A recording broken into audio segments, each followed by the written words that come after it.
দেখে এলাম গোটে চিন্তা নচর এসে আমি দেখে নিলাম চিন্তা এই মাঝ রাত্রিতে না এই সমস্ত কথা আমার ভালো লাগে না। তুই বলছিস মনচোর এসেছে, ঘর চোর এসেছে, তা ঘর চোর হয় কিন্তু মনচোর হয়? চিন্তা তুই তো জানিস না তোর মনচোর এসেছে।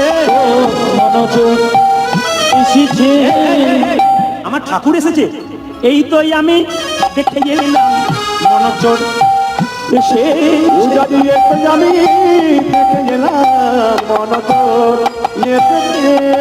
এই এখনই দেখে এলাম মনচোর এসেছে।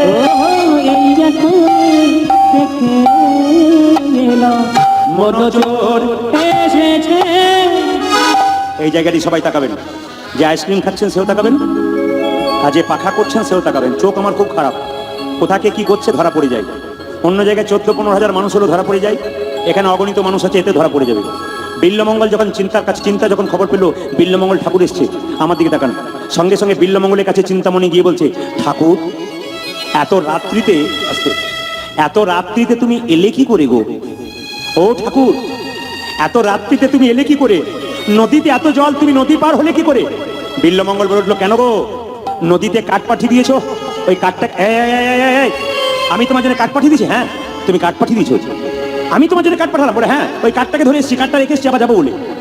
আচ্ছা তুমি প্রাচীর পেরোলে কি করে? কেন গো প্রাচীরে একটা দড়ি ঝুলছিল কালো, ওটাকে ধরে চলে এলাম। চিন্তার মনে বড় বিষণ্ণ হয়ে গেল, সংশয় হলো, আমি নদীতে কাঠ পাঠালাম, আমি দড়ি ঝুলালাম, কই দেখি দেখি কোথায় দড়ি? যেই না দরজার কাছে গেছে, মা দড়ি নয়, একটা বিষধর সাপ গর্তের মধ্যে মুখটা ঢুকিয়েছিল, লেজটা বাইরে ছিল। ওই সাপটাকে দেখে চিন্তামণি চমকে উঠলো, ঠাকুর তুমি আমার জন্য একটা সাপের লেজ ধরে আমার কাছে চলে এসেছো? তুমি যে বলে নদীতে কাঠ পাঠিয়েছি, কাঠটা কই? দেখলো মা কাঠ নয়, একটা মরা মানুষের শরীরকে ধরে বিল্লমঙ্গল চলে এসেছে। বিল্লমঙ্গলে হাত দুটোকে ধরে চিন্তামণি বলল, ঠাকুর সত্যি যদি তুমি আমায় ভালোবাসো আমায় কথা দাও, কি আমি যা বলবো তাই করবে? হ্যাঁ করবো। কি? আজ থেকে তুমি আমায় ভুলে যাও। যেই না বলেছে আমায় ভুলে যাও, বিল্লমঙ্গল বলে উঠলো, আমি তোমায় ভুলতে পারবো না, আমি যে তোমায় ভুলতে পারবো না। তুমি যদি আমায় না ভুলো তাহলে সত্যি ভালোবাসো না। আজকে রাধাকৃষ্ণের ছবি দিলাম, এই ছবিটা কিন্তু তুমি বৃন্দাবনে চলে যাও। যেদিন তুমি কৃষ্ণের দেখা পাবে আমাকে তুমি ডাকবে, তোমার পাশে বসে আমি দাস দাসী হয়ে কৃষ্ণ ভজন করবো। মায়েরা বিল্লমঙ্গলের হাতে চিন্তামণি কি দিল? একটা কৃষ্ণের ছবি দিল, আর কৃষ্ণের ছবি নিয়ে বিল্লমঙ্গল কোথায় চললো? বৃন্দাবনের পথে। আর গাইতে গাইতে যাচ্ছে, আমি কোথায় গেলে পাবো গো দেখা। সবাই আমার ঘন শ্যাম, আমার ঘন শ্যাম, কোথায় গেলে পাবো গো দেখা, আমি ভরসা আমায় ভরসা। আমি কোথায় গেলে পাবো গো দেখা, আমার ঘন শ্যাম, আমার ঘন শ্যাম। আমি কোথায় গেলে পাবো গো দেখা, আমায় গো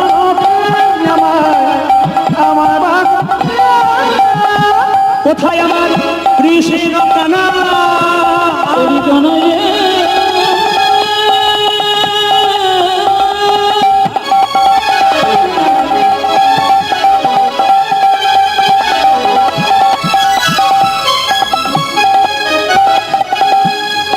জীবনে দেখা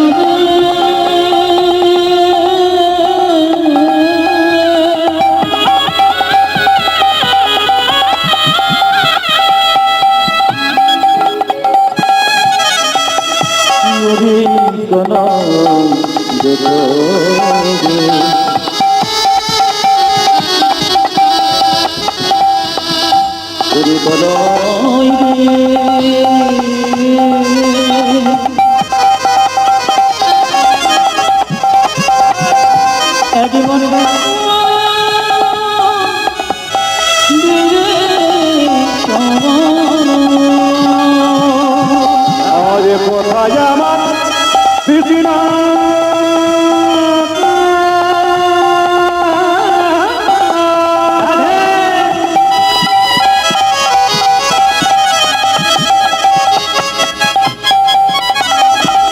কোথায় ঘন শ্যাম, আমি কোথায় গেলে পাবো গো দেখা, আমার আমার ঘনশ্যাম,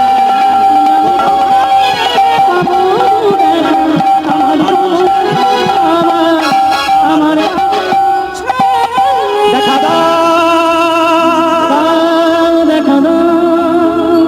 বিল্লমঙ্গল বৃন্দাবনের পথে গেল। আপনাদেরকে যেটা নিবেদন রইল, যে যেখানে বসে আছেন, 12 মাসে 13 পার্বণ আমাদের হিন্দুদের আছে, একটু মন দেবেন। আস্তে, গতদিন কে গেল? আস্তে, গতদিন কি গেল? রথোৎসব। আগামী 6ই আষাঢ়, আগামী 8ই আষাঢ়, মায়েরা, আষাঢ় মাসের 8 তারিখে আমাদের হিন্দুদের বাড়িতে একটা উৎসব হয়। আপনাদের কারো জানা আছে? নামটা করলে জানতে পারবেন, বলে দিই। অম্বুবচী, যাকে অম্বাবতী বলা হয়।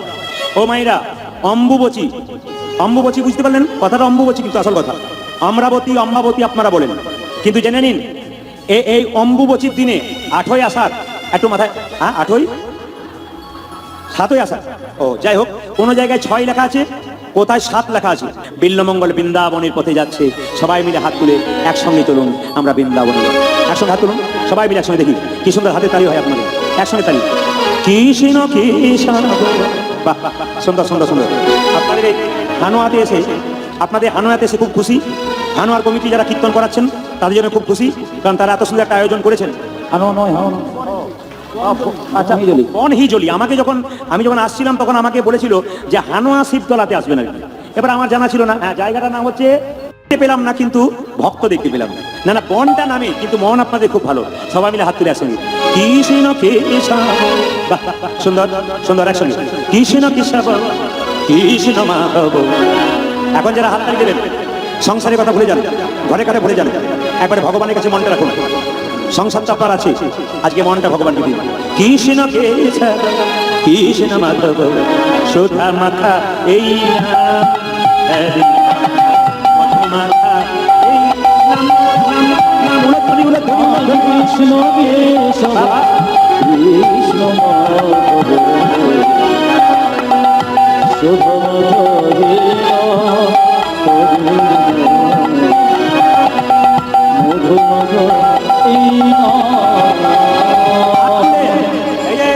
অ্যান্টেনা তুলুন, যত তুলবেন তত কিন্তু আত্মসমর্পণ হয়ে যাবে।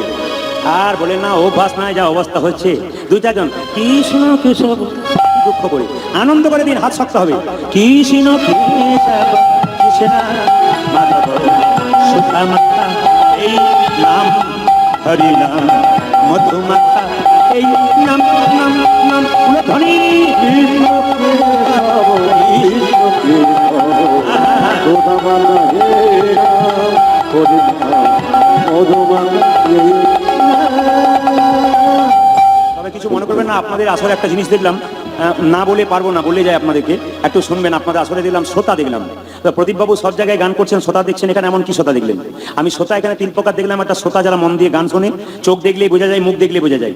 এই বাঁ দিকে অনেকে দাঁড়িয়ে আছে, আমি প্রথম থেকে দেখতে পাচ্ছি একই রকম দাঁড়িয়ে আছে, অনেকে প্রথম থেকে দেখছি একই রকম বসে আছে। আপনারা পেছনে যে দেখতে পাচ্ছেন যে এখানে কেউ নেই তা নয়, প্যান্ডেলের ভেতরে পেছনে কিন্তু অনেকেই বসে আছেন, তারা দেখছি। আবার অনেকে দেখবেন রাস্তা ধারে বসে আছে, একই রকম বসে আছে। ভক্ত যারা হয় তারা তাকায় না কে কোথায় কি করছে, ওরা কিন্তু মনটা এখানে দিয়ে রেখেছে। ওই জন্য আপনাদের শ্রোতা দেখলাম, শ্রোতা কারা? মন দিয়ে কীর্তন শোনে যারা। আর শ্রোতা কারা? 3 জন বন্ধু এসেছিল, চল প্রদীপ পালকে ইউটিউবে দেখেছি, একবার দেখে আসি। ওই দেখতে এসে 3 জন তো গেল, 6 জনকে নিয়ে চলে গেল। এর নাম শ্রোতা না? এটা আপনাদের কম আছে। আর একটা বলুন তো শ্রৌতা মানে কি? কৃষ্ণ কেশব, এই পার্টি আপনাদের একবারেই নাই। যারা ঘুমোচ্ছে তারা ভাবছে আমাদের কি বলছে। ও মায়েরা, কৃষ্ণ কেশব, আমি দেখতে পাচ্ছি 2 জন মাকে। তবে একটা কথা আপনাদের বলে যাই, এর নাম শ্রৌতা। কীর্তন শুনতে এসে ঘুমোয়। আমাকে আপনারা ইউটিউবে ক বছর দেখছেন? 4 থেকে 5 বছর। এর আগে কি আমি কীর্তন করতাম না? এর আগে আমি কীর্তন করতাম না। ঝাড়খণ্ডে প্রচুর গান গাইতাম।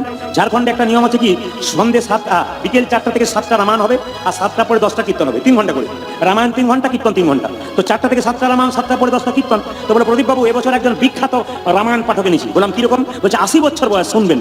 আমার মনে হলো যেখানে দেখিবে ছাই, উড়াইয়া দেখো তাই, পাইলো পাইতে পারো মূল্যরতন। মনে মনে ভাবলাম জ্ঞানী ব্যক্তি, বয়স্ক মানুষ, তিনি রামায়ণ পাঠ করবেন, কিছু শিক্ষা লাভ পাবো। আচ্ছা, এবার আপনারা একটু হাত তুলে বলবেন দেখি কার কত সাহস আছে। আপনাদের এই বনহিজলিতে যদি, আপনাদের বনহিজলিতে যদি 4টা থেকে 7টা রামায়ণ হতো আর 7টার পরে কীর্তন হতো, মায়েরা বলুন তো 4টা থেকে 7টা বৌমাগুলো আসতো না শাশুড়ির আসতো? জোরে বলবেন। যাক, আপনাদের সাহসের বলিহারি যায়, অন্য জায়গাতে বলে না। এখানে কি সুন্দর বলতে শাশুড়ি। কেন শাশুড়ি বলুন তো? শাশুড়িগুলোকে বৌমা কি বলে? ঘরে বসে বসে কি করছেন? ঘরে খালি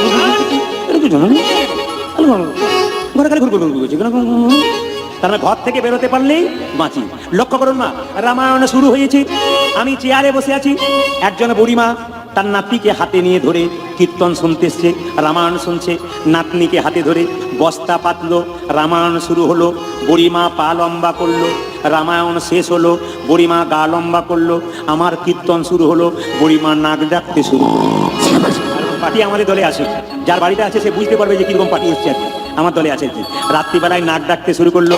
ও মায়েরা, কীর্তন যখন শেষ হয়ে গেল, না এই যে কীর্তন শেষ হয়ে গেল, নাতনি বলছে ঠাকুমা ওঠো, ঠাকুমা বলছে আরম্ভ হলো, বলে আজ আর হবে না, কাল হবে চলো। 3 দিন কীর্তন হয়ে গেল মা, 4 দিনে দিনে কুঞ্জবর্ণন। আমাকে এসে বলছে বাবা প্রদীপ, বুড়িমা বলছে 3 দিন ঘুমোচ্ছি তো, বলছে বাবা তোর কীর্তন কি ভালো। আমার বুড়িমা তুমি তো ঘুমোচ্ছিলে, ভালো কি বুঝলে? বলছে আমি যা ভালো বুঝেছি কেউ বুঝে নাই। বলে কিরকম? না প্রত্যেক দিন আমার ছেলেরা আমাকে খুব ভালোবাসে, 2টো করে ফ্যান, 3টি করে ঘুমের ট্যাবলেট, তাতে আমার ঘুম আসে না, আর তোর কীর্তনে কি ঘুম, আমার ঘুমই ছাড়ে। আমি মনে মনে ভাবলাম দেখ লাভ তো হয়েছে। যে রামায়ণ পাঠ করছে তার কাছে কি বলছে, বাবা তোর রামায়ণ পাঠ খুব ভালো, যাকে ভালো ভালো হবে তার তো আনন্দ হবে। বাবা তখন সব বুঝতে পেরেছো? বলে সবই বুঝতে পারলাম, 3 দিন ধরে রামায়ণ পাঠ শুনে একটা জিনিস বুঝতে পারলাম না, রাম রাক্ষস না রাবণ রাক্ষস। তখন যিনি রামায়ণ পড়ে তিনি বলেন রাম ও রাক্ষস নয়, রাবণ ও রাক্ষস নয়, রাক্ষস আমি যে তোমাকে বোঝাতে পারলাম। আর যদি কেউ ঘুমিয়ে যায় সে বুঝবে না, আর জেগে থাকলে বুঝবে। একবার জাগুন, হাত তুলে সবাই মিলে প্রেম সে একসঙ্গে একবার আনন্দ করে। এই ক্যামেরা হচ্ছে কিন্তু আপনারা সুন্দর করে তালি দিন।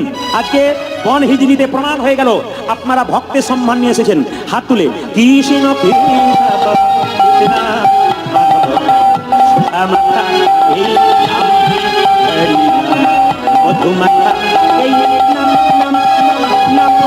কৃষ্ণ কেশব কৃষ্ণ কেশব সুধমতা মধুমতা নম নম নম। এই নাম জপ হলো আপনারে, দূরে যাবে তৃষা প্রেম পারাবারে। এই নাম জপ বড় জপ মজে ঘুরে যাবে কৃষ্ণ প্রেমবনে। এই নাম জপ হলো আপনারে, বলে যায় উলধ্বনি উলধ্বনি উলধ্বনি।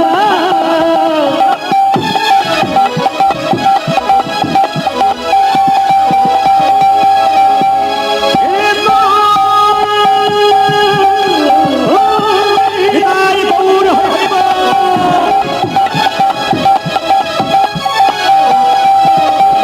যে আমি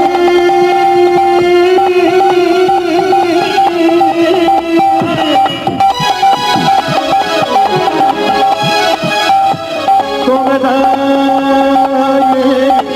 বলে না বলো রাধে।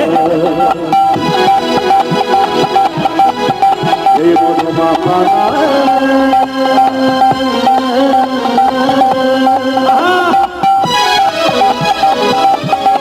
এই সোনামালা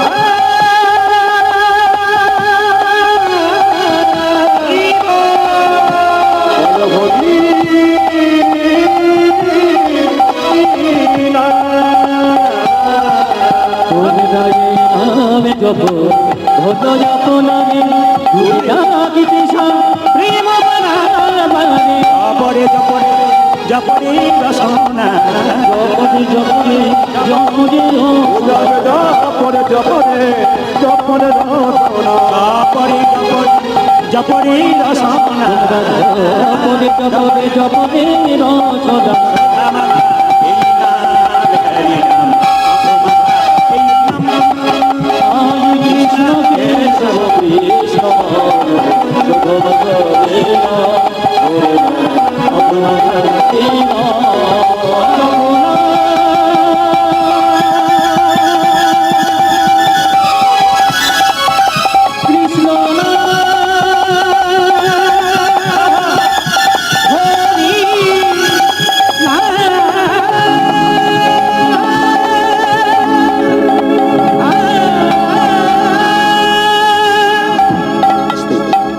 বিল্লমঙ্গল নদীতে ঝাঁপ দিতে গেল, ভাবলো এই পাপ শরীরে বৃন্দাবনে যেতে পারবো না। সবাই শুনে নিন, খুব ইম্পর্টেন্ট কথা। যতজন কীর্তন শুনতে এসেছেন এই জায়গাটা দারুণ দামি কথা, মন দিয়ে শুনে নেবেন, ভেতরে লাগিয়ে যাবেন, আপনার জীবনে বিপদ হবে না। বিল্লমঙ্গল আত্মহত্যা করতে গেল, মনে মনে ভাবলো পাপ শরীরে বৃন্দাবনে যেতে পারবো না, গুরুমন্ত্র নিনি, আমি আত্মহত্যা করবো, জলের মধ্যে ঝাঁপ দেবো। কিন্তু যখনই নদীতে ঝাঁপ দিতে গেল, সমগিরি মহারাজ বলে একজন মহারাজ, তিনি ছুট দেখলেন একজন জলে ঝাঁপ দিতে যাচ্ছে, তাকে ধরে বাঁচালেন। বিল্বমঙ্গল বলল, কি ব্যাপার, তুমি আমায় বাঁচালে কেন? সমগিরি মহারাজ বলে উঠলো, আমরা তাকালাম, বললো, বাবা, আত্মহত্যা মহাপাপ, আত্মহত্যা করা উচিত নয়। মায়েরা, কয়লার ময়লা যায় না ধুলে, স্বভাব যায় না বলে। বিল্বমঙ্গল যখন বৃন্দাবনে পথে যাচ্ছে, মনে পড়ে গেল চিন্তা, তুমি আমায় ত্যাগ করলে কি হবে? একটা সুন্দরী মেয়ে, তার নাম অহল্যা, মনে রাখবেন কথাটা, অহল্যা, তার কোনো সন্তান নাই, সুন্দরী মেয়ে রাস্তা দিয়ে চলে যাচ্ছে মাথায় কাপড় নিয়ে, মনে মনে ভাবছে, এই লোকটা আমার দিকে তাকাচ্ছে কেমন করে, এ তো স্বভাব ভালো নয়। বিল্বমঙ্গল পেছন পেছন চলে যাচ্ছে, আর অহল্যা ভয়ে ভয়ে বাড়ির দিকে আগে আগে চলে যাচ্ছে। বিল্বমঙ্গল মনে মনে ভাবলো, অহল্যা, তোমার বাড়ি যাব, সেবা করব, দক্ষিণা স্বরূপ, টাকা চাইবো না, তোমাকেই চেয়ে বসবো। একদিকে অহল্যা চলে যাচ্ছে, বিল্বমঙ্গল পেছন পেছন মায়ের উলু ধরে দেবেন। ঠমকি ঠমকি চলে বিল্ল ঠাকুর ঠমকে ঠমকে চলে বিল্ল ঠাকুর আবার, ঠমকি ঠমকি চলে বিল্ল ঠাকুর জয় রে।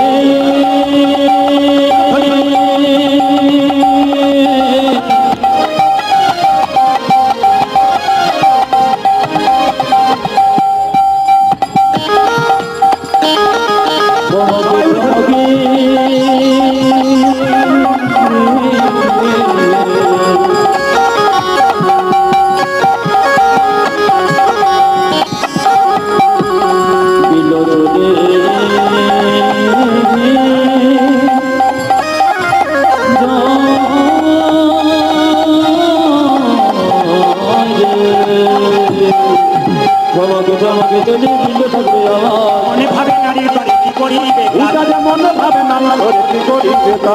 মনে ভাবে নারীর তরে কি করিবে কাজ, মনে ভাবে নারী তবে কি করিবে তা, ভাবে মনে মনে, ভাবে মনে মনে, ভাবে মনে মনে, ভাবে মনে মনে নারীর তরে কি করিবে, ভাবে মনে মনে, নারী তবে কি করিবে, ভাবে মনে মনে, মনে ভাবে নারীর তরে কি করিবে কাজ, ভাবে মনে মনে, নারী তবে কি করিবে তা। মনে ভাবে নারীর তরে কি করিবে কাজ। মনে ভাবে নানা ধরে কি করিবে তা। সবাই মাথায় কাপড়টাই সময় নিন, দাদা ভাইরা রুমাল তোয়ালে থাকলে এই সময় নেবেন। এই জায়গাটা খুব দামি জায়গা, সবাই দর্শন করবেন। আমার সবচাইতে ভালো লাগছে আপনারা সবাই মন দিয়ে কীর্তন শুনছেন, দু একজন কিন্তু ঘড়ি দেখছে মোবাইলে। বেশি রাত জাগলে আমার আবার গ্যাস হয়ে যায়, কি যে হবে, তার চাইতে শুয়ে দেওয়াটাই ভালো। কিন্তু যার গ্যাস হয় রাত জাগলে, গোবিন্দের নাম শুনলে গ্যাস কমে যায়। আর গোবিন্দের নাম শুনতে শুনতে কেউ যদি মনে হয় গ্যাস হয়ে যাবে, বাড়িতে গিয়ে শুই, ওর আরও গ্যাস বাড়তে থাকবে। আর গ্যাস সিলিন্ডার কেনার দরকার হবে না, ওতেই ওর রান্না হয়ে যাবে। আপনাদের কাছে নিবেদন রইল, মায়েরা সবাই লক্ষ্য করুন, যে যেখানে বসে আছেন মন দিয়ে শুনবেন। অহল্যার যখন বিল্বমঙ্গলকে দেখলো ভালো স্বভাব নয়, আমার দিকে কেমন তাকাচ্ছে, সঙ্গে সঙ্গে দরজাটাকে বন্ধ করে দিল। আর বিল্বমঙ্গল দরজায় গিয়ে চিৎকার করলো, ভিক্ষাঙ্গে দেহি মা তো, ভিক্ষাঙ্গে দেখি মা তো, এ আছো মায় আমায় ভিক্ষা দাও। ভিক্ষা দাও। যে যেখানে বসে আছেন, অহল্যার স্বামীর নাম বণিক, খুব বড় মনের মানুষ ছিল, ছেলে মেয়ে ছিল না, মনটা খুব বড়। বণিক বললো, আচ্ছা অহল্যা, তুমি দরজাটা বন্ধ করলে কেন? ব্রাহ্মণ মানুষ তো, বৈষ্ণব মানুষ, দরজা বন্ধ করলে কেন? অতিথি বাড়িতে এলে দরজা বন্ধ করে দিলে গৃহস্থের অমঙ্গল হয়। আপনি বাড়িতে আছেন, আপনার বাড়িতে কেউ ভিক্ষা চাইতে এসেছে, আপনি দরজাটা বন্ধ করে দিলেন, আপনার